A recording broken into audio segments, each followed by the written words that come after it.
So good afternoon, everyone. Welcome to our Gatsby Benchmark 7 Masterclass on Amplifying Technical and Vocational Routes. Really happy to have Anna Morrison, CBE, Director of Amazing Apprenticeships with us today. Hi, Anna. And I'm Steve Trotter, Careers Hub Operations Lead for Hertfordshire. We've got a real packed agenda today, and it's great to see so many of you joining us. So thank you for giving up your time to join the session today. Just as a bit of a starter, a bit of food for thought before we get cracking with the session. Just wanted to draw you to a few statistics that Anna's helped pull together and also out of some of our Compass reports recently. Here in Hertfordshire, only 38% of schools and colleges provide information for independent training providers currently. We obviously know that Hertfordshire schools and colleges provide information on higher education, but only 40% of schools and colleges provide 2+ visits to higher education establishments a year. We've got 86% information coming out now from schools and colleges around apprenticeships, which is a fantastic improvement from where we were maybe 3 to 5 years ago. But unfortunately, that's only converting to 29% of students being interested in apprenticeships and only 8% applying to apprenticeships. So there's a real task here to try and bring this up a little bit, which is why we're covering this session today, I think. So what we're going to do now is, in a moment, I'm going to talk to you a little bit about Gatsby Benchmark 7 itself. I'm also going to talk to you about how you might be able to achieve that benchmark and give you some hints and tips.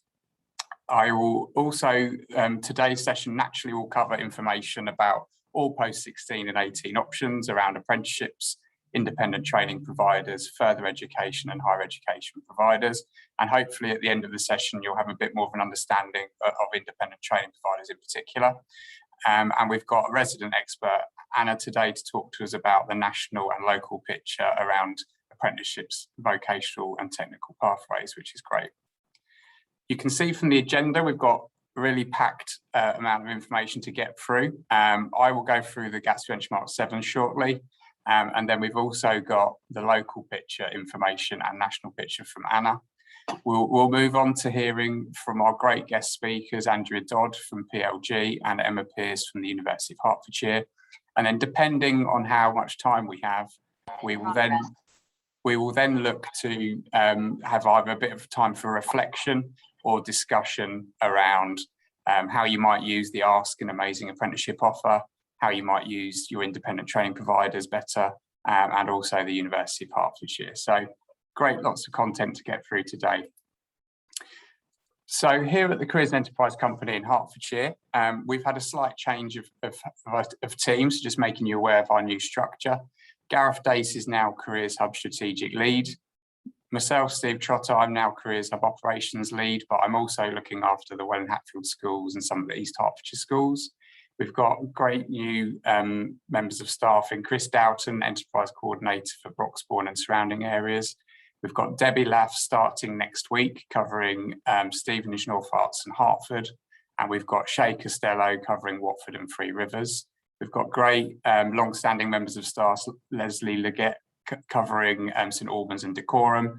And then we've also got Jackie Gascoigne, where we're really privileged to have a special educational needs lead here in the county that looks after that. So the Careers Hub started in 2019. We first rolled out in Stevenage, North Herts, Welwyn and Hatfield.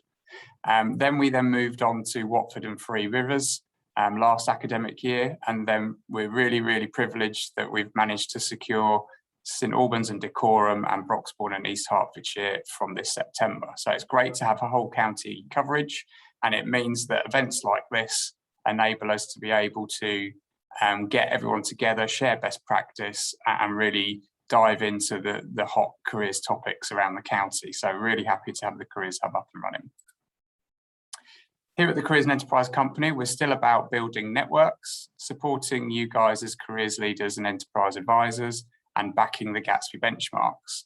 But with a new chief executive coming into place recently, Ollie de Botton, who is a former head from an East London school, we've now got a few new themes and focuses coming forward. So we're now really aiming to help every young person find their best next step, whatever that may be. and looking at high quality 21st century careers education for everyone, everywhere, regardless of their backgrounds. So today's session is a prime example of how we're going to be amplifying technical and vocational routes more. We've still got the Gatsby benchmarks with the self-improving system. And then if you're in Stevenage, North Herts, Welling or Hatfield, we've been lucky to secure an effective transition fund for year 10 free school meal students, which is a 2.5-year project, helping them get more careers guidance, careers mentoring, and then also more engagements with employers and colleges and independent training providers. So that along the way will help remove some barriers. And if that system goes well, hopefully we'll be able to roll that out a bit further, further down the line throughout the county. We've also got our careers leader courses again. So if anyone that's interested, we've got the full level 6 careers guidance, careers leader course, that's available free to schools. And we've also got a short course on the Careers and Enterprise website as well as a bit of a taster. But the whole reason we're here is to help with the economic recovery, for investing in young people, and also building long-term sustainable relationships between schools, businesses, and colleges as well. So great to have everyone on board today. And now let's talk a little bit about the actual strategic plan for the hub. So Gareth has been looking at some different themes for the Careers Hub strategic plan. And one of the key ones is amplifying technical and vocational routes, which sits perfectly with what we're talking about today. So what we want to do is raise the awareness of the ever-changing landscape of the technical and vocational routes through the rollout of T-levels, with a little bit of a check there for Hertfordshire. This hasn't rolled out maybe as quickly as it has in other parts of the county, other parts of the country. So it'd be interesting to do a bit of a temperature check later to see if people would like to know a bit more in-depth detail about T-levels. Apprenticeships are also a key priority for the LEP and play a vital role in the local economy and the strategic plan. And we're really investing in 16 to 24-year-olds taking up apprenticeships as one of a really high quality pathway here in Hertfordshire. So today's focus is around Gatsby Benchmark 7, encounters with further and higher education, but that also links in with independent training providers and apprenticeships, and it has a real close correlation with Gatsby Benchmark 3 around addressing the needs of each pupil. So this is what we're going to be covering today. When it comes to the actual benchmark itself, we're looking for all students to have a full understanding of all the different options open to them, including independent training providers, apprenticeships, sixth form, college, degree apprenticeships, etc., etc. So it's getting high quality information to young people around this, but then also them getting encounters, so getting the opportunity to visit colleges, open days within sixth form, but also having independent training providers maybe coming in and doing assemblies, or small groups going over to do tasters, etc. And along the way, meaningful encounters with universities. So by the age of 16, we're looking for every pupil to have had a meaningful encounter with different providers, from the ones I've already just listed, and have the opportunity to meet both staff and pupils. And then by the age of 18, we're looking for all pupils who are considering applying for university should have had at least 2 visits to university and had a meaningful encounter. So as well as trying to hit all of those, it's thinking about how that could be done and probably how it could be tracked. So in an ideal world, it'd be great to have assemblies and talks in the school or the college itself, visits, taster sessions, virtual tours or virtual visits if actual tours and visits can't happen, and thinking about how you might track all of that activity. Does your school or college use Unifrog? Could you possibly set up an automated email reminding students to input when they've been to taster days or had virtual sessions? Could you use something like Compass Plus or set up an Excel sheet, depending on the best way for your school? But one real idea to maybe tap into a little bit more, which some schools and colleges already use for other reasons, is maybe looking to your alumni. So bringing back some former students for some real inspiration, maybe some that have gone into degree apprenticeships or they've gone to a local independent training provider, or they've gone on to a really interesting apprenticeship, something like that, bringing back your alumni to inspire and inform your current students. So hopefully that gives you a bit of an insight into Gatsby Benchmark 7. I'm now going to hand you over to our resident expert, Anna, to talk to you a little bit more about apprenticeships and vocational pathways. Thank you. Over to you, Anna. Thank you so much, Steve. It's great to be with you all this afternoon. I love it when you call me resident expert, because I'm resident in so many ways. Literally am a resident of Hertfordshire and was educated in Hertfordshire, have my business in Hertfordshire. Amazing Apprenticeships is based in Hitchin. So it's really great to be with you all today and to be able to talk in a bit more detail about Gatsby Benchmark 7. And what Gareth was just setting out there is so dear to my heart, because although as the company name would imply, Amazing Apprenticeships, obviously we are very pro apprenticeships, but more than that, we are pro choice. It's really important that young people and their families are equipped with all of that information to help them to make the best decisions for them. So what I would like to talk to you about today is to just kind of bring you up to speed with the current apprenticeship picture nationally and kind of what is going on with technical education, then to look at the national vacancy situation as well, and to then drill down to Hertfordshire to have a look at what's going on with our apprenticeship vacancies. Then to do a real whistle-stop tour through some of the resources just to make sure you've got them on your radar, and to then move into talking about some of our priorities for 21-22.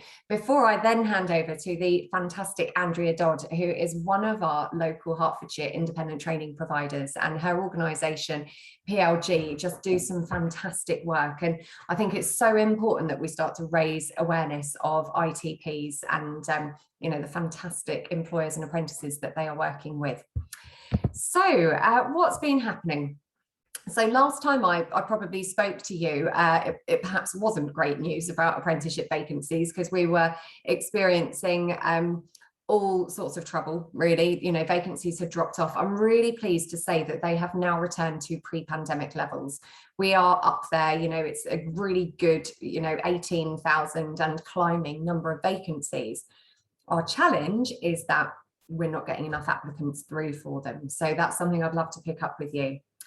Traineeships. So traineeships are kind of billed as a bit of a pre-apprenticeship, really well suited as part of the technical education landscape for those young people who perhaps aren't quite ready to move on to an apprenticeship. Perhaps they need support with English and maths, their confidence, employability, and traineeships last between 6 weeks and 12 months, although usually they're 10 to 12 weeks, we find, where the individual will undertake a bit of classroom-based learning, but also, crucially, work experience.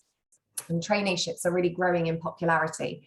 The government have had a big procurement activity for 19 to 24, and now they've just announced the 16 to 18 procurement, which means we're going to have a lot more traineeship provision in the county, which is brilliant, because although we may not quite need it yet for your students who are in school, it's definitely something we should look at when we come to the summer as part of that transition package. T-levels, we are now in the T-level rollout. We've got 10 now that have been rolled out, and by 2023 there will be more than 20 T-levels. Now for Hertfordshire, we've got an interesting conundrum, because the way that T-levels are being rolled out currently is that providers, independent training providers, colleges, schools have to apply to the Department for Education to be able to deliver T-levels.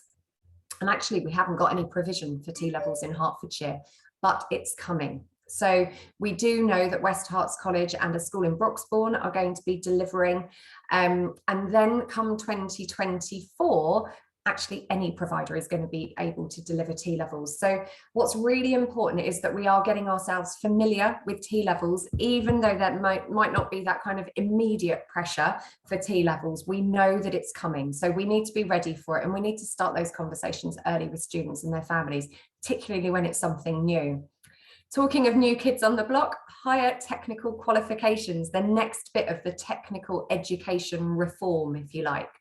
So what the government are currently doing is they've been reviewing the 4,000 qualifications that are available at level 3 currently. And they are looking at kind of streamlining that down. Now that's in line with some of the T-level provisions. So hopefully you'll be aware that certain if I say BTECs, it's not only BTECs, but it's kind of that type of provision. Some level 3 provision actually will not be funded, and there will be an expectation that the learners who would have done those qualifications will be on T levels. One of the expected progression routes out of T levels will be onto higher technical qualifications. Now, these are level 4 and level 5 qualifications. If I say HNCs and HNDs, again, we're not supposed to really make that comparison, but I think it really helps when we're trying to go, well, what are Htqs? So basically, Htqs are, again, going through a massive reform program, and they're being aligned with the occupational competencies of T levels and apprenticeships. And Htqs will be the level 4, the level 5 offer. So potentially suitable for your year 13s or those kind of at the age of 18 who are looking to progress from a level 3 qualification, whether that's A levels, T levels, an apprenticeship, or goodness knows whatever else, you know, then they would potentially be able to go into a full-time level 4 Htq. Now, they could do that as a full-time student, or there will be an option for individuals who are employed to do a level 4 Htq instead. It's really early days. The new rollout starts next September, but again, it needs to be on your radar, particularly if you've got year 13s who may need to look at Htqs as one of their options. And then the Kickstart scheme. So I wanted to include this because the government have actually extended Kickstart until March 22. And Kickstart is a really fantastic programme where young people who are aged 18 to 24, who are in receipt of universal credit, are able to access 6 months of work placement where the government pay the salary for 25 hours a week at the national minimum wage. They also pay the national insurance and pension contributions. The reason this is really important is I know as schools, you will have had young people leaving you last summer or even the summer before who perhaps are still getting in touch with you to say, I'm not sure what I'm doing. Kickstart is a really important scheme to make sure they know about and are hooked in with. So I just wanted to tell you about that one.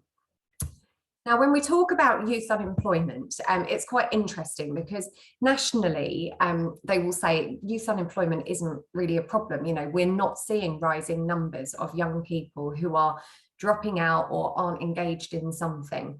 But if you look beneath the surface of the data, there is something interesting happening.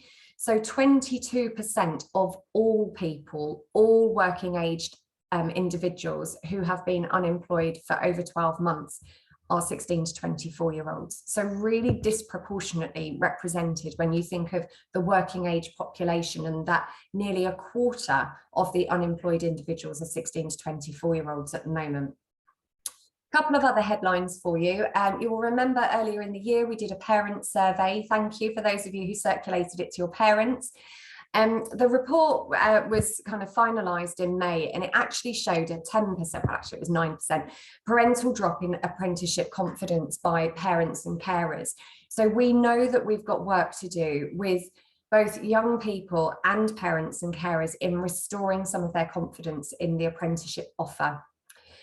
And then Steve mentioned the Youth Voice Census, and you know what really makes me very happy is that high numbers of secondary school students are reporting that they've had apprenticeships discussed with them, which is just music to my ears, really brilliant.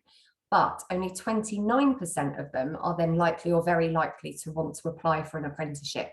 So what are we getting wrong? What is not inspirational or motivational or signposting enough in that initial conversation to then actually convince those young people that it's a good option and something that they potentially might want to look at? Then if we look at the data of those who are likely to apply or have applied, only 19% of those respondents through the survey felt that they've been supported by their school or college. So I think there's definitely work there to do with yourselves, with teachers, and thinking about how we can give confidence to the system, really. I would love young people applying for an apprenticeship to feel as supported as if they were applying to UCAS for full-time higher education, for example, and that teachers who might be helping them to navigate the apprenticeship application system feel as confident with it as well. So there's a challenge for us, not only in Hertfordshire, this is a national thing, but it's true in Hertfordshire too. Okay, so I took some data, it was a couple of weeks ago on the 2nd of October, but I went on to Find an Apprenticeship, the government portal, to look at the number of apprenticeship vacancies that we've got on the system. 18,000. So that is so much better than we were in the pandemic. If we look at the split of vacancies though by level, I just wanted to really show you this because 52% at intermediate level, 45% at advanced, 3% at higher, and less than 1% at degree level. Now, sometimes, we might be guilty of saying to young people that degree apprenticeships are the golden route. And if you're going to look at an apprenticeship, you should be looking at a degree apprenticeship because that's probably the best. What we need to be realistic about is that's often not where all young people start, but also that's not where we've got the vacancies at the moment. So we really need to kind of help manage expectations and help them to see, for a lot of young people who leave school, if they don't have experience of the workplace, then they will be going in at an advanced level and then working their way up. It doesn't mean they won't get to a degree apprenticeship level, but it might just be that's not going to be their first point. Now, of course, there are degree apprenticeships out there. There's going to be a listing coming out at the end of November that we're trying to drive up the number of higher and degree opportunities with employers nationally. So we'll make sure you get that. This picture is mirrored in Hertfordshire. So at the moment, what we have, if we take a monthly average, is around 450 per month. That's because obviously each week some will come on, some will come off. So if we take that average, for us in Hertfordshire, the majority are intermediate and advanced as well, and we have very few higher and degree level apprenticeships coming through. Of course, where we are in Hertfordshire doesn't mean you have to stay and work in Hertfordshire, and we have many, many young people who will look to Cambridge or London or other locations in the country for other opportunities as well. Just wanted to give you that snapshot. It's really positive. There's lots of vacancies coming through. We are not necessarily finding the applicants for them. So Hertfordshire vacancies, some of the areas that we are seeing coming through at the moment, again, this is a snapshot and it will change as the economy changes. We are seeing a rise in hospitality vacancies, also in digital and technology. I don't think that's surprising. Healthcare and care services as well. So that includes both kind of traditional kind of clinical settings like hospitals, doctors, surgeries, as well as care services, so adult care services, for example. We're also seeing finance and accountancy, early years teaching assistants, so that's both kind of working in nursery settings with the really little babies, as well as teaching assistants working in primary, secondary and other schools, and business admin, a kind of, it's a stable catch-all, isn't it? We find lots of businesses offering business admin. So that's kind of what we're seeing some of the growth in at the moment. So I want to run through some of the findings from the parent survey with you. And so we kind of conducted this earlier into the spring. So 66% of parents said they would consider an apprenticeship for their child. So that's a decrease that we've seen from the previous 2 years. So previously, you know, we've had higher numbers of parents and carers saying that they would consider an apprenticeship. That's where we can see that confidence drop with parents and carers. Interestingly, right, we're on this technical education path, aren't we? We need to be talking about it. 85% of parents earlier this year saying that they don't know anything about T-levels. Perhaps not surprising because we don't have a huge amount of provision or any provision at the moment. We've got some coming for Hertfordshire, but you know, there will be provision in other areas. There are providers in Harlow, in Bedford, in Milton Keynes, you know, in the surrounding areas that are up and running with T-levels. So we should be talking about it. Then 86% of parents and carers saying they don't feel confident in supporting their child to apply for an apprenticeship. So not only is that confidence or that kind of lack of support being felt by the young people, but we're seeing parents and carers themselves saying, I wouldn't know how to support my child to apply for an apprenticeship. 68% of parents and carers are not aware of degree apprenticeships, quite surprising. But again, I wonder, you know, as real key influencers in the apprentice journey, if we could help them to understand the opportunities that are there and those kind of stepping stones towards degree apprenticeships, and that there are other ways to get a degree that aren't just studying full time. You know, I think we've got a job there. And although we had 66% of parents and carers saying they would consider an apprenticeship, we also had 7% of parents and carers saying an outright no, they are not going to consider an apprenticeship for their child, and a number of different reasons, but that was an increase of 3% up from the previous year. We saw a 300% increase in the number of parents when we asked them if their child had a career interest in mind that was saying that they want to get into science and research, which is really interesting, of course, because of some of the development that's happening in Hertfordshire currently around science and kind of pharmaceuticals. 80% of parents and carers said they would like to receive information about careers events and activities, and 84% of parents and carers wanted to be kept informed about apprenticeships and other opportunities in Hertfordshire. So I think this tells us, you know, we're on a good track in terms of them considering it.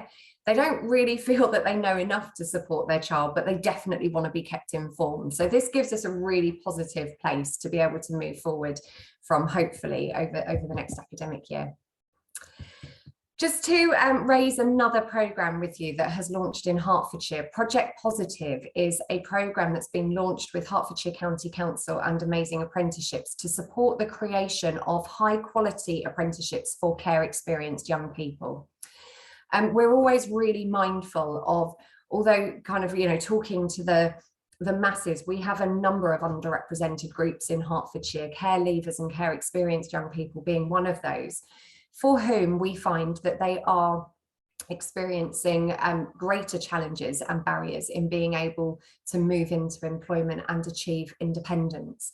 And so there is a really targeted campaign and piece of work that's going to be lasting for 2 years, where we're working with the virtual school, with the leaving care team, with the individuals themselves, those young people, and we're working with the training provider, and we're working with the employer to put a whole programme of support in place to make sure that those young people are supported into the opportunities, and then when they're on programme are supported really well to hopefully, you know, succeed and progress through their apprenticeship. So if that's of interest to you, let me know, and we'd love to catch up with you. It's a 2-year programme.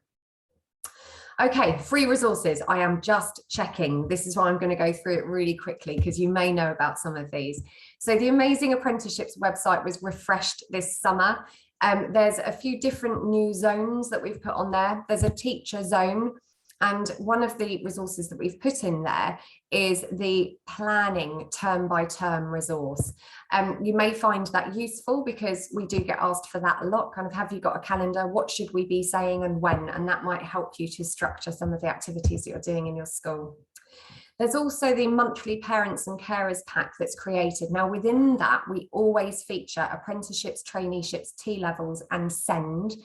So there will always be case studies, informative articles. It's published by Amazing Apprenticeships and it's sent out by the Department for Education, which means that you can send it out to your parents and carers completely free of charge. Do whatever you want with it, but we just want to make sure that we are achieving that regular drumbeat of information going out through schools to those families. Just checking, you've got National Apprenticeship Week 2022 in your diary from the 7th to the 13th of February. We want to do lots on that this year, and also to move into the ASK programme, which Steve mentioned earlier. I've got a slide on that in a couple of slides' time. I just want to make sure you know about these rapid reads that have been created. Again, they're on our site, free of charge to access, and it sets out all sorts of different things like what is the Baker Clause. Now, interestingly, well, I don't know if you do find this interesting, but Lord Baker, who is the Baker Clause, basically there's a skills bill going through Parliament at the moment, and within that, Lord Baker is calling for there to be a target for educational establishments around meaningful engagements with apprenticeships and technical education providers. So at the moment, there isn't a target on it, I believe, you know, that you don't have a set number, but he is calling for there to be a target and he's suggesting 3. So it will be interesting, you know, it's still got to go through loads of sign off, but, you know, I think the Baker Clause is getting a lot of attention at the moment. There's lots of other things on there as well that we get asked about, but T-levels, traineeships, endpoint assessment of apprenticeships. We've just put some of those together. We've also released a really lovely film, I call it my hero film, where we've featured a number of different apprentices, diverse apprentices from across the country, showcasing the different job roles that they have. We haven't gone for the obvious ones. So we've got a firefighter, we've got a BBC broadcaster, we've got someone working in a zoo. You know, it's really different, and we'd really encourage you to use that. Linked to those apprentice stories is resource bundles. So these are going to kind of trickle out throughout the year. Last week we released Ben at the BBC and Sama at Coca-Cola.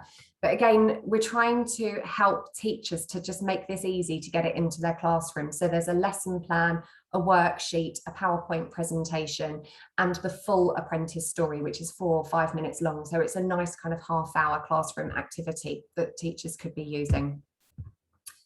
T-levels, we've created a couple of guides for the department on T-levels, 2 different things. So the first, the T-levels digital toolkit, includes a self-assessment tool. And why I think this is important is because if you were to get Ofsteded and they were to say, why aren't you talking about T-levels? You can prove that you've gone through a process of reflecting on what's available locally, what's appropriate to be talking to your students about and their families and your colleagues, and what your plan is over the next few years for how you're going to ramp up T-levels as the availability of provision ramps up kind of in parallel.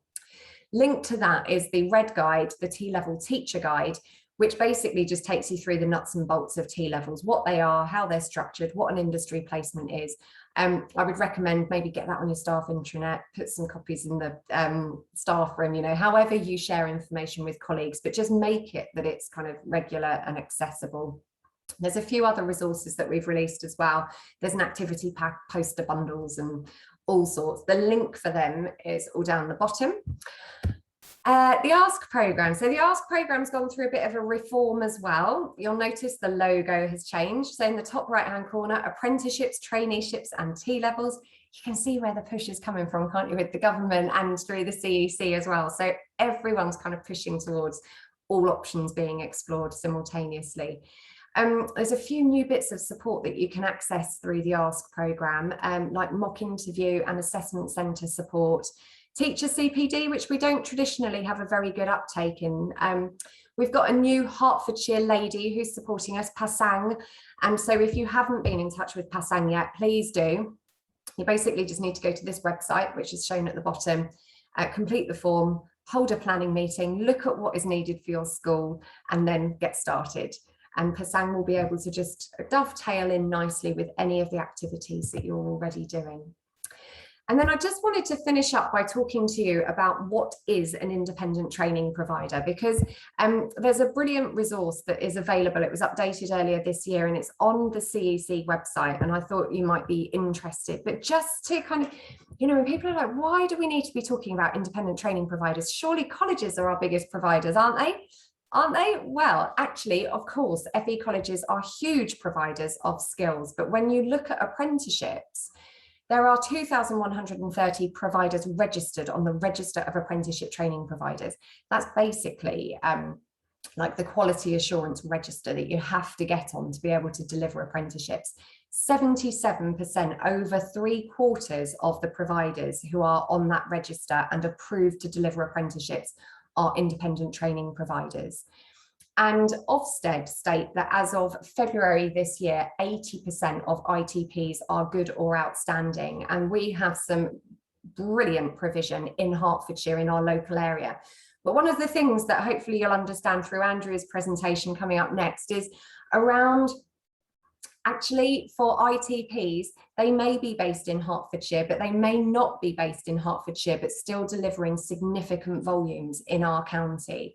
And so it is really important that we all make an effort to try and engage with ITPs more. And of course, I manage the Beds, Herts and Milton Keynes provider network. We support ITPs, colleges and universities, but I think ITPs are sometimes kind of misunderstood. So it's really great that we've got Andrea here today. Very quickly, a couple of priorities: to raise awareness of vocational and technical options, of course. The ambition for Hertfordshire is that we have 100% uptake of the ASK programme coverage for hub schools. So we are going to be badgering everyone to find ways to get involved. And then we are really passionate about increasing the volume and quality of opportunities that we've got in Hertfordshire. So really working with employers to make sure that they're thinking about how they can widen access, and also so that we can kind of push up on levels and salaries available as well. Okay, I am going to stop talking and hand back over to Steve, but hopefully that's been useful for you. Thank you. Thank you, Anna. That was really, really insightful. Thank you very much. That great kind of information there. We've had a couple of questions popped in the chat for you, Anna. So the first question is from Rebecca Lunn from Simon Ball School, and she wants to know, do you have any idea what the typical entry requirements from September 22 might be for HTQs? And the second question is, could you share Pasang's email address with spelling maybe in the chat, or send it through to me to send out with the slides? Yes, Thanks, absolutely. The quick answer is no on HTQs. It feels like policy is being written whilst it's being rolled out, which is not unfamiliar territory, is it? So no, but as soon as we can get you more, really good information on that, we will. It's likely to vary by provider, which I know isn't too helpful. And absolutely, yeah, we'll put Pasang's details in the chat for you so you can all get in touch with her. Thank you. That's great, thanks, Anna. So yesterday we heard from Anna from Keats, Tanya from Heart Learning and Development, and we heard from Phil Line from Hertfordshire Regional College and Charlie Clark. So when we share the slides from today and when we share the recording from today, we're also going to share the slides from yesterday's session and yesterday's recording. So if you want to hear from sort of a broader spectrum of independent training providers and colleges, then there's other ones you can delve into as well. But I'm now going to hand over to Andrea Dodd from Performance Learning Group. Over to you, Andrea. Thank you for joining us. Thanks, Dave. Thank you. I was just trying to stick myself on video, but I think you might have to do it, or I can just stay hidden. Totally fine.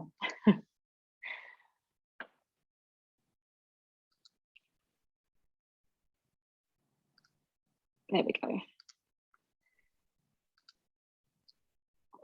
Hi everyone, thank you for having me this afternoon. I'm on a 10-minute time cap, which I promised Steve that I would stick to, but I'm from hospitality and a previous trainer, so I do love to chat, so I'm going to keep my eye on the time, otherwise Steve's going to be winding me up. My name's Andrea Dodd. Thanks, Steve.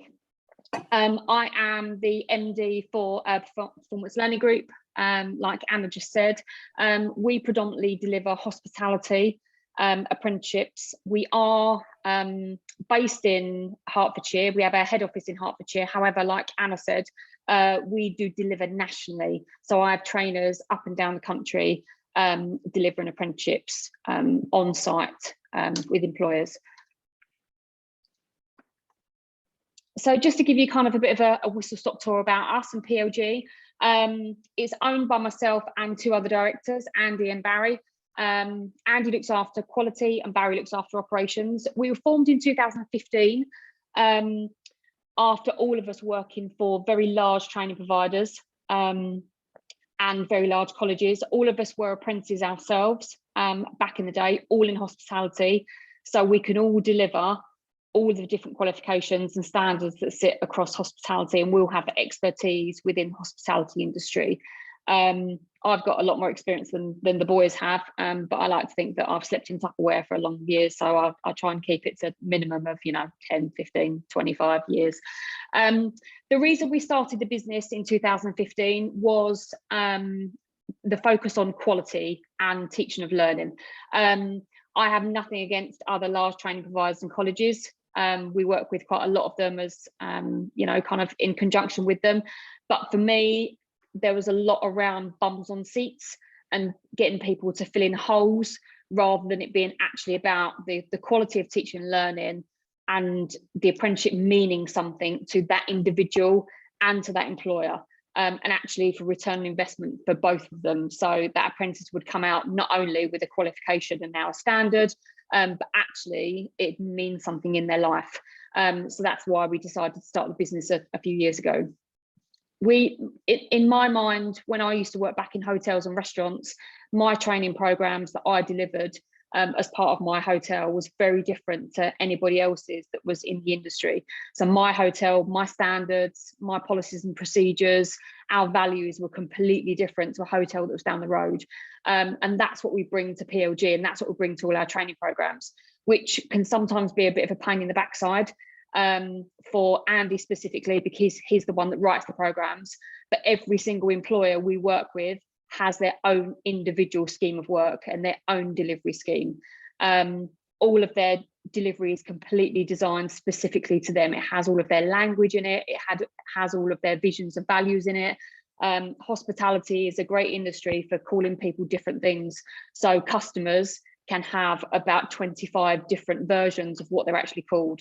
Very strange of some of them, guests, visitors, there's absolutely loads.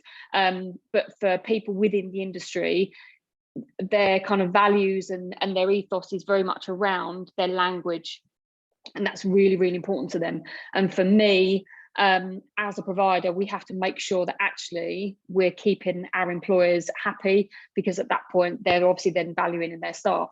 Across lockdown, there's been kind of conversations about hospitality and it not being a great industry to go into because of the pandemic and what happened, and within COVID, and hospitality was hit really hard. It was hit really hard. However, hospitality has bounced back and is bouncing back by the second. If any of you have been out to kind of any pubs or restaurants or hotels across after kind of lockdown, you will know how busy they've been and what a struggle it's been to get a table, which is absolutely incredible. We tripled our staffing across lockdown. Majority of learners that we took on at the beginning of pandemic finished with distinctions in lockdown, and they'd actually never seen a trainer in face to face. And some of our trainers, we hadn't actually seen them face to face because we'd employed them across lockdown. So it's a really kind of busy business. At the moment, there's just some of me showing off, just some of our partners, our employers that we deliver to. There's a couple of Hertfordshire ones that obviously you can see in there. Like I say, we deliver up and down the country. We don't just deliver to very small sort of pubs and restaurants. We deliver on a national basis, so we deliver to some large organisations. Kind of about us, like I said earlier, we kind of, all of us come from the industry. We map in all the programs that all of our employers have their own internal training. We map all of that into all of the apprenticeship standards, so it has more of the look and feel of an individual program. And as a smaller training provider, just because we're small and we don't employ 10,000 people doesn't mean we don't do as good a job as some of the larger ones. In actual fact, in my opinion, we do a better job, because for us, there isn't any red tape. If we want to build a program that an employer specifically wants, and specifically wants units in that program that somebody else can't deliver, then we make that decision. There is no hierarchy of, we have to go through 75 different people, or we can't because the policies and procedures within a large organisation won't allow us to. So actually we can. And that's what our employers always say about us. That's always the feedback we get from all our employers, is actually all of their team think that my members of staff are part of their training programs. They're part of their training team because they've got that look and feel of actually kind of fitting in within kind of what they do. When we go out and see our employers, we sell apprenticeships right from the age of 16 all the way up. And at the moment, hospitality seems to be the industry that are really looking on to take 16, 17, 18-year-olds and really look after them and really mould them. There's a massive thing at the moment with sort of hospitality, and the employers that we're recruiting for, they're not looking for people that have got loads of skills. They're looking for some young people that actually have potentially a passion for hospitality. They've watched some programs on the television, and they've kind of watched Gordon Ramsay and Jamie Oliver, and actually they think that that's quite a good idea. They're very supportive of young people, the hours they need to work, the buddy they need, the training that needs to go in there, everything from kind of day one, they really want to support them with. So it's a really good kind of industry at the moment to get into. And I understand kind of, you know, what Anna was saying, you know, some sort of parents are very nervous about apprenticeships, and especially hospitality. Generally, you know, it's late nights, it's weekends, it's evenings. We make sure from day one that any employers that we deal with and we're working with, that we're recruiting apprentices for, they have all of that detail around what that young person is allowed and what they're not allowed to do. So from day one, is set out completely. We would never put an apprentice in a place where, you know, they don't understand what is needed of a young apprentice, and, you know, making sure that support's there. So the way we deliver our programs, so we deliver up and down the country. So we deliver not in sort of college sites or anything. We deliver directly in employers' placements. That's all pre-agreed with all of our employers. Now we deliver on a completely different basis, depending on what that employer wants, and also depending on what that individual wants. So some of our programs are written, and that program will be 100% one-to-one, face-to-face delivery with that learner. 16 to 18-year-old learners get more visits and more contact with their trainers than older learners do, just to make sure that they're okay. And, you know, there can be from one day to the next a crisis that's going on with, you know, uniform or salary or something that, you know, they need some advice with. So we make sure that there is always those calls in with the 16 to 18-year-olds every 2 weeks, but they're seen every month. So some are one-to-one face delivery, some are online delivery. So that'll be some face-to-face, some online. We have an e-portfolio. We also have a learning library that is completely online, which was obviously amazing when we were in lockdown, because we did not put one learner on a break in lockdown, and we didn't lose any either. So none of them were early leavers, and none of them went on breaks, which is something that we're quite proud of over lockdown. Some of our deliveries delivered in a classroom environment, so it will be delivered at the placement, so still at the employer, but will be delivered in a classroom, depending on, like I say, what the program is and what the employer wants. So completely different from one employer to the next, just depending on what roles, you know, what looks sort of better for them and what also looks better for the learner. We take on apprentices every day of the year, apart from obviously Christmas. We have time off at Christmas because hospitality is far too busy. But we don't do cohorts, as in we don't take on learners only in September, only in January. We take on learners that are specific to our employers' needs.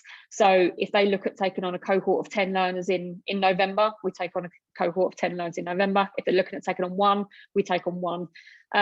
I have trainers up and down the country that have a caseload of about 30 to 35 learners, depending on what level of those programs are. We deliver from level 2 all the way up to level 5. So depending on kind of, you know, what their sort of level is of how many learners they've got, they run their own caseloads in their own area. So we deliver kind of on a national basis. So how we have employer engagement and apprentice engagement. So we offer a recruitment service to all of our employers that is part and parcel of the service that we deliver. So at the moment, as Anna said, we have got a lot of vacancies in Hertfordshire, in and around London, and up and down the country. Chefs, if anyone knows any, we're looking for a lot. If anyone wants to get into chefing at the moment, it is definitely the job to be in that you can choose your salary. And that's for 16 to 18-year-olds upwards. There are a lot of employers that are just looking for people that just have a great personality and they've got passion. They're not looking for any experience whatsoever. They just want to employ people that are good for the industry, to get the industry back on its feet. So we offer a recruitment service for all our employers as well. So that's for internal and external. So we look at what people want to do with regards to upskilling their members of staff. As Anna showed earlier, there is a massive recruitment drive at the moment for intermediate apprenticeships. There seems to be the middle manager ever since lockdown and kind of people coming out of lockdown. and being on furlough, middle management is definitely a program that people are looking at the moment. So looking at young people and progressing them already, of looking at, you know, how they make them into sort of a supervisor. So really nurturing them from day one, and looking at how they sort of progress them. We advertise all our vacancies obviously on NAS, on Indeed, and other kind of social media platforms, depending on the local area. Our recruitment team look at local colleges. They also look at you know, sort of local sort of platforms around those sort of areas. So we're currently recruiting the Lake District, which is a challenge in itself, because there's about 4 people that I think work in one area, and they just go from one place to the other around the Lake District. But it's very specific to those local areas. We attend quite a lot of careers fairs, virtually obviously as it has been, but also in person. We have a newsletter that goes out to quite a lot of our partners. So happy to kind of send it out to you, Steve, to be sent it out, that looks at kind of what we're doing for that particular month, but also all of the vacancies that are available, and which employers are looking to recruit. Quite a lot of our employers do taste days. So like Anna was sort of saying before about sort of T-levels and things, with some of our employers that are looking to recruit and take on sort of a number of apprentices, they do like a bit of a try before you buy. So it's not necessarily a, okay, you can come in and work 15 hours for the week and not get paid for it. It is about actually coming for, you know, a day, half a day, you know, taste some of the food, look, you know, look around the kitchens, let's go to the roastery, let's go to the pizza oven, and, you know, let's have a play around. It's real kind of trying to get that buzz behind what they do as a business, and trying to kind of entice people in, and looking at, you know, how they sort of appeal more to sort of 16 to 18 year olds, of them actually being able to sort of come into the industry and be more passionate about it. Andrea, I'm just going to give you sort of 30 seconds to wrap up. Sorry, just to interrupt you mid-flow. Absolutely fine, Steve. So these are the apprenticeships we deliver, all apprenticeships across hospitality, as well as all of the generics within the industry. And there's my details. Perfect. Thank you, Andrea. That was really insightful. Thank you for everything. There seems to be some in the chat, people are interested to have the newsletter, so that'd be great if you send that on to me. I can start distributing that locally.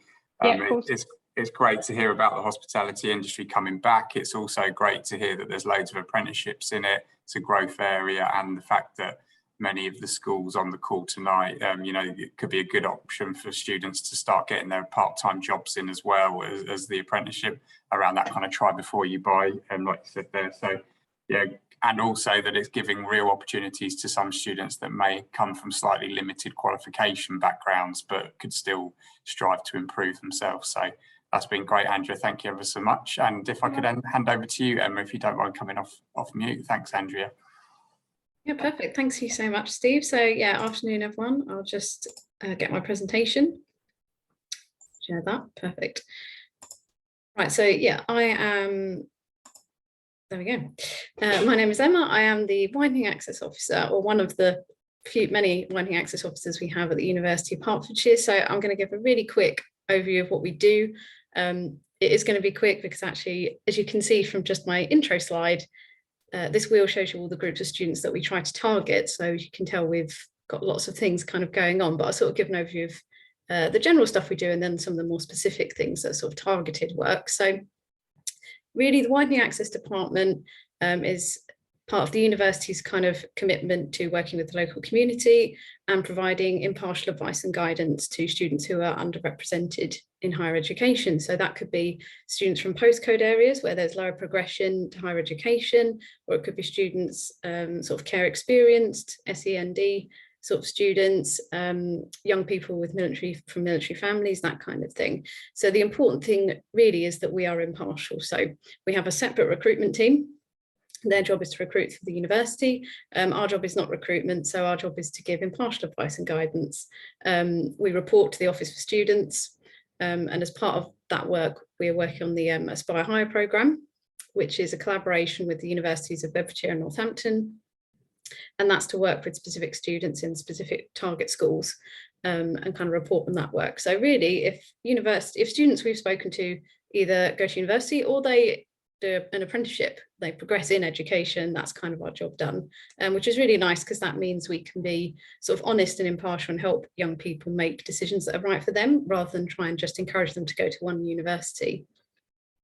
So the targeted work we do is aimed at a very specific set of schools.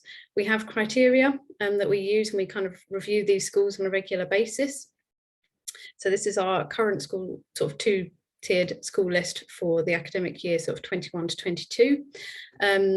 This is based on sort of a number of criteria, but basically things like proportion of free school students with free school meals, students achieving a 5 or above in English and maths, sort of progress 8 scores, but also the proportion of students from these target postcodes that we've got. So those in the tier 1 list have likely got a higher number of those target students. Those in tier 2 might have a lower number. But another thing that actually is key is also engagement with us.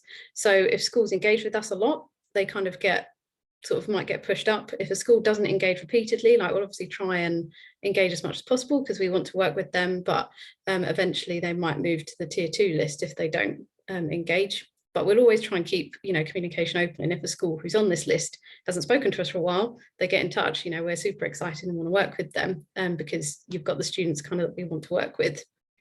But you can see sort of a full list of our target criteria on our website. That sort of gives you how we've worked out this list. And we do review it a lot because obviously we understand circumstances change.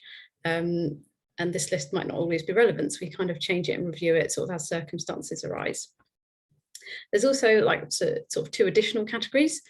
So schools can apply to us for specific bespoke support. So that might be a bespoke visit to the university or a bespoke event. And that's schools that are designated SEND schools or ESCs, so Educational Support Centres. So you won't be on that list that I showed you on the previous slide, but if you are an SEND school, or an ESC, you can apply to our team, sort of speak to us, say you'd like to run sort of a bespoke event, and we'd really be happy to sort of arrange that or arrange a visit to the university. And this year, the Office for Students has actually given all universities who are working as part of this sort of wider Uni Connect programme to get young people from underrepresented backgrounds into university. They've given us a target of making sure that we work more with further education colleges and that we're working also with adult learners as well as not just young people. So we're really keen as well to kind of do a bit more work. We've done some work with some of the colleges, but we're really keen to kind of explore that. And this year we're working on a bespoke offer and a bespoke programme that's kind of more relevant to college students as well, not just school students. So this is a very kind of limited review of what our offer looks like. So those schools that are on that target list receive offers of workshops that can be run throughout the year to kind of fit in with the school timetable. So they go all the way from sort of integrating into secondary school, helping sort of younger students kind of get a taste of kind of some of the skills they need to know, but also introducing them to university, but a very light touch way. So kind of getting them to meet current university students or ambassadors, get them to ask some questions, kind of get them to either have ambassadors in the school or come on a campus visit where they can kind of get a taste of what studying at university is really like and ask questions directly to students.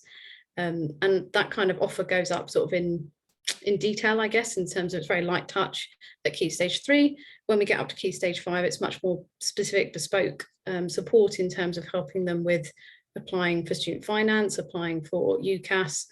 We do actually include, because we're aware sort of, and we do personal statement sessions, we do also include information and guidance on apprenticeship applications as well. And we're starting to sort of make sure that whenever we cover anything about university, we do talk about higher and degree apprenticeships and kind of all the different routes there are in education, because we understand that the academic route isn't for everyone and some people might prefer to learn, in a much more practical way. So we're making sure we're always amending our advice to include sort of information from different routes.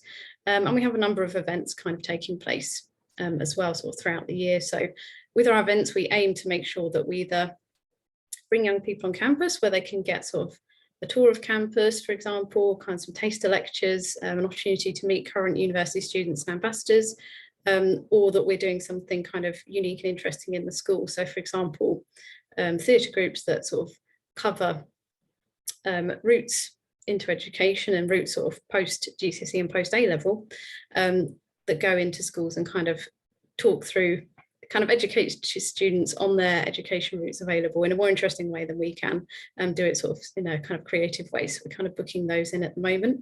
But again, this program kind of changes throughout the year, and sometimes there might be a school that asks for something specific. So all the schools in that target list do have a designated officer that they can speak to if they have specific requirements for a group of students. They can see about getting sort of a more bespoke offer put in place. So there is stuff that we do that's open to everyone, not just those schools on that target list. The main route for all of that information is our Aspire Hire website. So it was originally just a tool to kind of signpost sort of resources and useful links, and kind of information that we thought was helpful. But over the sort of lockdown, we ended up using it for a lot more. So we've run a series of teacher Cpd sessions with various groups. So you know, student finance, UCAS have helped us put together some webinars, and we're hoping to run those again this year.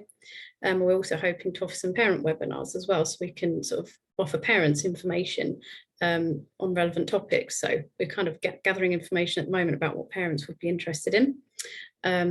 We offer online events, and we've developed some e-learning modules, and I'll kind of talk about those in a bit, but also some videos. So I've done video interviews with current university students, but also local employers, just individuals asking them what their route into their job was from sort of starting at school, kind of what their educational pathway was, to try and link up education with careers and show students kind of how that progression might look.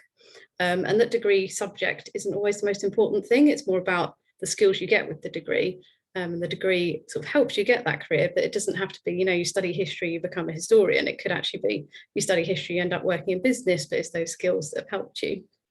And we have a live chat function on there as well. So anytime during the week, there will be either someone posted sort of live to support, or there will be kind of a messaging service where people can leave us a question and we'll send a response. So we've had conversations with students about them asking us questions, you know, how do I get to university, or where do I look for vacancies and apprenticeships? And we kind of give them, we have a conversation with them and help them with that, give them sort of advice and guidance sort of live through there.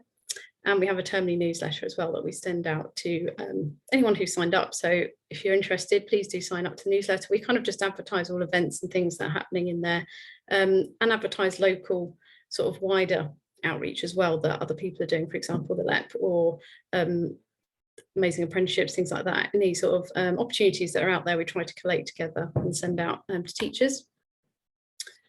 So kind of the biggest things we're doing at the moment are e-modules and events. So events we ran last year, you can see on there, we've got the Fantastic Subjects event. That was probably our biggest event. We had over 500 sort of year 10s, 11s sign up to that one. And this was streamed via YouTube. It's full of sort of lecturers and students talking about all the different subjects that you can study at university. And the main kind of focus of all those events is to make sure that we have current university students available on a live chat that's kind of running throughout the event, so that students and parents, actually had quite a lot of parents, can ask questions directly and get that sort of live interaction and ask any questions they have, and kind of speak to a real university student. We also included in another event sort of about options, apprenticeships versus degrees and kind of differences, how you apply to each. And we had some sort of apprentices and some current university students there to answer questions. So this year we're hoping to do another kind of subject focus session for sort of those students in year 10 to 12. It'll be run online, and that's for anyone to apply. And summer term we're hoping to do something sort of more focused for year 13s about how to kind of prepare for university. But although it says university, we'll probably include a bit about going into the workplace as well, kind of how you prepare for your next steps. And in e-modules are kind of things we've worked on to put together sort of lesson plans, materials, and resources that can be used to kind of cover a couple of topics. And they can either be done self-directed by a student or be kind of downloaded and used by a teacher in sort of form time or as a bit of part of the wider lesson. So the ones we currently have available are wellbeing, one on apprenticeships, and Uni Club, which is basically exploring different subjects available at university. And we're just about finishing this week one on personal statements, which would be much more self-directed than maybe the others, which are have got more opportunities for teacher-led work. But the personal statement one is designed to be something that can really help students kind of get ideas and put that first draft together. And we're hoping to work on some other sort of e-learning modules later in the year. So there's constantly new things being developed. So we try to make sure we put that in the newsletter, because every term we've got something new and new resources and events and things running. And we're hoping to also do some sort of live online chats. So the next one is the 4th of November. That's for any students working on personal statements that just want to pop online and ask myself or one of my colleagues a question for a bit of advice or guidance on it. So that will be running. It's free to just drop in. It's just they click on a link and kind of drop in and ask us a question. But there'll be sort of more advertising about that in a couple of weeks. And then very quickly, because I think Steve's going to tell me I'm running out of time. The other team at the university you might hear from, they are education liaison, so they are the recruitment team. So any schools that we're not going to support directly, they can come to our online events. That's absolutely great, and we'd love that. But if they want a physical session or they want a tour of the campus or an on-campus event, they should go to education liaison. But it doesn't really matter who you contact, because if you contact one of us, we each have a list of which schools we support, so we'll kind of forward you to the right person. So there is always an opportunity, hopefully, to get kind of in-school events and on-campus events. It just might vary which team you get that from. And this website has all of the events. We've got lots of online events, virtual sessions running throughout the year, as well as an on-campus event, which is the Year 12 Taster Day, the 9th of June. So that's worth kind of putting on your calendar. So that's the email for Education Liaison. I'll make sure, hopefully Steve's going to send this out so you'll have all those details. Whereas if you want any more information about me and what my team do, visit the website or look at kind of one of our social media links, and that should give you everything. Emma, that's fantastic. Thank you ever so much. And yeah, we'll share everything. I think there'll be a bit of interest in your newsletter as well. And we'll share all the slides. Thank you for your presentation today. Really insightful. Thank you. So just to wrap up, apologies that we're running a little bit over schedule, but some great content today, so I think it's worth it. Just as a bit of a reflection from today, it's kind of go away and think about what from the Ask or the Amazing Apprenticeship offer you might use for your school or college. How do you think you might reach out to independent training providers now, having heard from today and looked at the resources? And also, what could you use from the University of Hertfordshire's offer? And how could you record your students when they do visit different providers, such as higher education providers? So just some foods for thought to reflect on there. Some key tasks over this academic year is to complete Compass, either if you're an enterprise advisor helping your careers leader or if you're a careers leader yourself. The week commencing the 29th of November, try and book in with your enterprise coordinator, if at all possible with your EA as well, to complete Compass together. We'll redo it again just before Easter on the 21st of March and redo it again in the summer. We've got the virtual employer encounters. Tomorrow's is about NHS physios, and on the 21st we've got bricklaying, and these will be running all the way through the whole academic year. There's now over 35 different job sectors on there, and a great resource to watch live or to watch back or use within your school. Also within HOP, we've got our growth sector videos. So there's 7 short videos filmed by young people from Aylesbury Screen Arts for young people to inspire them into the growth sectors. So really recommend checking those out on HOP. And also linked to those, we've got 6 lesson plans. So you can use the HOP lesson plans in things like tutor time, careers lesson time, or also within things like National Apprenticeships Week, National Careers Week as well. Finally, if you're located or your students are located towards Stevenage and North Herts, you've got Generation Hitchin at the Priory Hitchin Hotel, which is running on Thursday the 21st, 3:30 till 7 p.m. And then we've hopefully all have you along again, either on the 10th or the 11th of November for the Gatsby Benchmark 2 workshop we're going to run on labour market with Caroline Cartwright, who's the brainchild behind HOP. So that's going to be really great. Finally, we've got the Hertfordshire LEP conference, which has got a theme around media, TV and film, and with some great presenters from Warner Brothers, CNN, Sky Studios, etc. So if you're interested, click on the slides when they come out tomorrow and register for that free event on the 22nd of October. But would like to just say an absolutely massive thanks to everybody for attending this evening.